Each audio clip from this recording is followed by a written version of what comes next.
Hello there, my friends, and welcome back to my channel. I hope you all had a great week and are raring to go for some more great writer advice to help you on your journey. To begin, let me ask you a question, as I always do. Have you ever had this problem with incorporating red herrings in your story, not knowing how to do it or how to make them effective? Well, if so, you are in the right place because I will be sharing with you exactly how to do that and help you solve the problem you may very well be having with your story. I am going to break it down into 10 simple steps, so be sure to stay to the end because you don't want to miss one single thing. Now you might be asking, who am I to be giving you this advice? Well, I'm glad you asked because I am the gray-haired writer who has the experience of writing and publishing 2 novels, No Remorse, No Regret, and No Rest for the Vengeful, with the 3rd and 4th in the series, No Mercy for the Guilty and No Retreat for Justice, coming up in a couple of months. But here's another question you might also have. Why would you want to put red herrings in your story? Again, I'm glad you asked, because, well, they keep your readers guessing as to who the criminal was. This adds depth to your story, and more likely that your readers will have a hard time putting your book down because you want them staying up all night reading your book. So without further ado, here's my video on 10 tips to incorporate red herrings into your story. Number 1, tie them to the plot. The red herrings should be woven seamlessly into the plot and not simply stuck there like a sticky note to mislead the protagonist and your readers. One example of this is that a character who is acting suspiciously. Did he do it or not? Well, the guy could be trying to cover up an affair or anything else that is unrelated to the crime the cops are investigating. Perhaps the person has been having financial difficulties, or in the book and movie Mystic River, highly recommended by the way, the main suspect in a murder had a hand injury and he told everyone a different story as to how the injury happened. There were also other things that caused the cops to focus on that character. Marginally employed for one thing, and I'm not going to do any more of that. Anyway, that's a way to put red herrings in your stories. Have multiple clues as to why the cops would be looking at one or more suspects. Number 2, use flawed characters. Everyone in your story should have some traits and quirks and possible motivations for why they could have committed the crime, which will cast doubt on their innocence. This could be a witness or suspect who lies about their whereabouts on the night of the murder. Even if the lie had nothing to do with the crime, the cops will wonder why they would lie, and that would cause obvious suspicion. You see this a lot in the TV show Cold Case. Number 3, plant inconclusive evidence. Introduce clues that could point to one person being a suspect and away from the actual criminal. Perhaps shell casings at the scene that came from the same type of gun as the character owns. Blood on the steering wheel that matches the same blood type as a victim. Let your imagination go wild with this. Number 4, misinterpreted events. Have characters, including protagonists, get their exercise by jumping to conclusions. This could be due to misinterpreting something, maybe a heated argument that could have nothing to do with the crime, but some words were heard that were taken out of context, and this brings them to the attention of the police.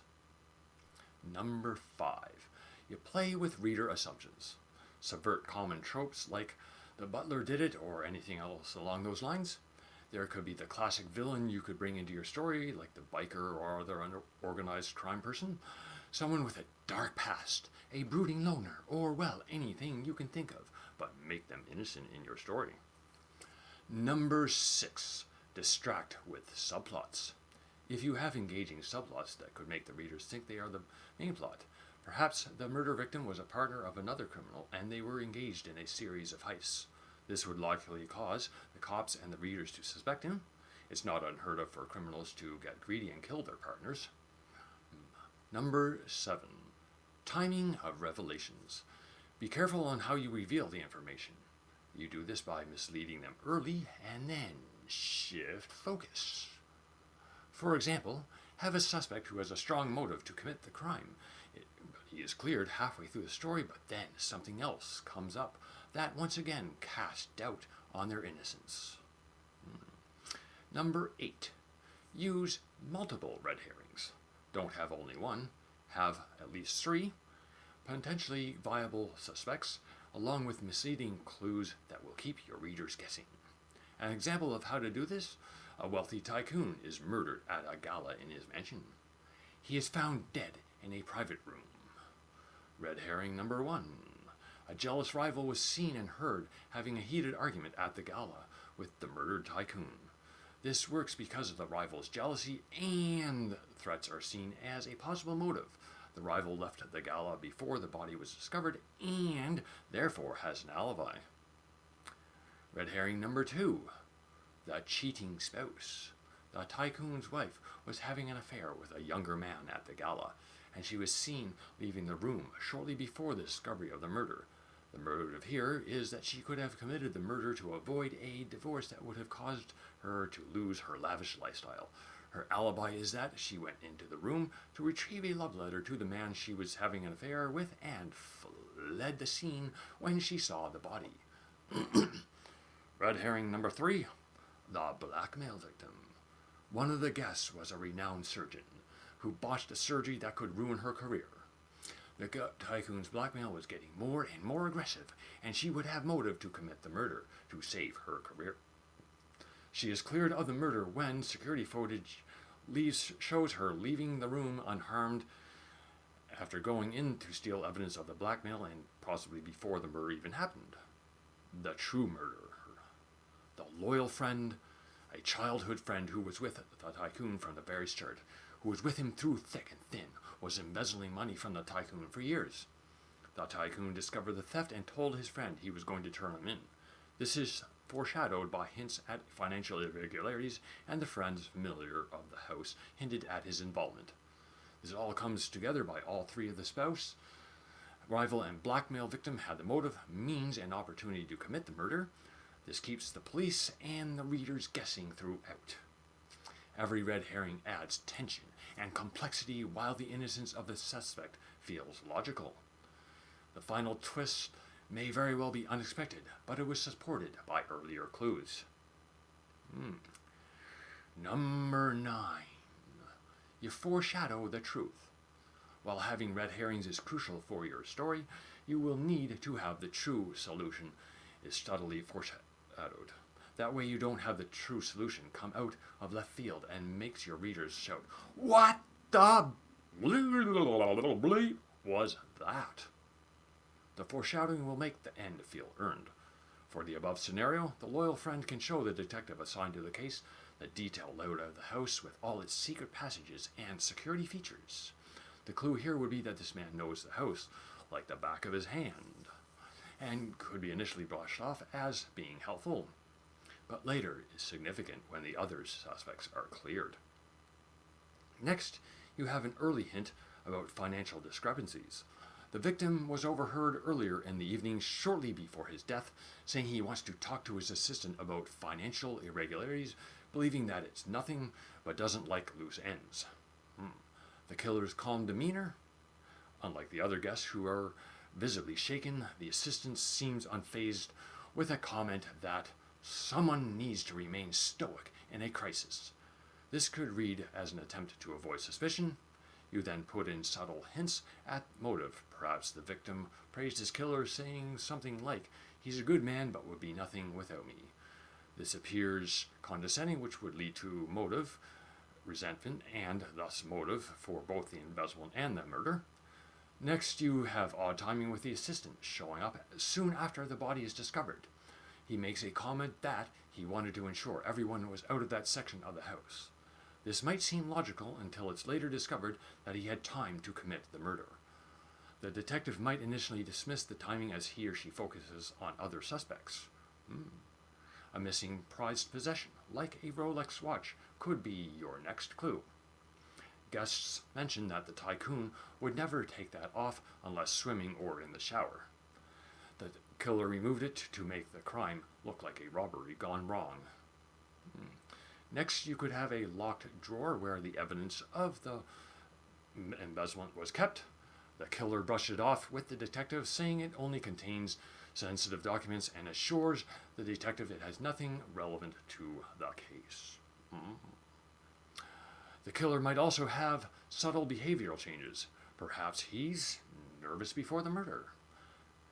The minor behaviors could be noticed but initially brushed off.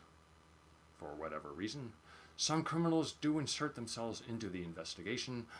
Maybe the killer is overly helpful to the detectives. He does this by trying to steer the investigation away from him and to someone else. This could be done by pointing out other suspects, like saying, "If you ask me, Marcus has always had it in for the victim." And finally, you could have misplaced sympathy. Perhaps early in the story, the assistant is asked how he's coping with the murder of his best friend, and he says something along the lines of, "I always knew something like this could happen." If this is done while talking with the secondary character, it could be overlooked. Water break. And the last one, number 10, balance and fairness. Your red herrings should mislead but not totally fool your readers. You should give them enough information that they can figure out the truth if they are paying very close attention to the story. The red herrings should feel logical when disproved, as opposed to being a deus ex machina. I'll do another video on that sometime.